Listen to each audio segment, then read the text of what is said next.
भरधाव ट्रकची दुचाकीला धडक, विवाहितेचा जागीच मृत्यू.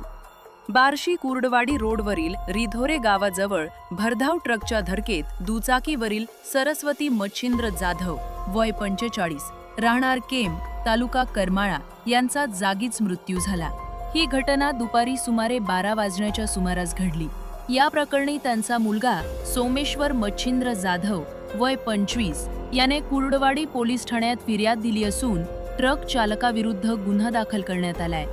सरस्वती जाधव या मुलगा सोमेश्वर सोबत बार्शी येथील रुग्णालयात नातेवाईकांची भेट घेण्यासाठी दुचाकीवरून जात असताना रिधोरे गावाजवळ ट्रकचे टायर अचानक फुटल्यानं चालकाचे नियंत्रण सुटले आणि ट्रकनं त्यांच्या दुचाकीला धडक दिली. या अपघातात सरस्वती जाधव ट्रकच्या चाकाखाली सापडल्यानं त्यांचा जागीच मृत्यू झाला, तर मुलगा जखमी झाला. घटनेचा पुढील तपास कुर्डवाडी पोलीस करीत आहेत.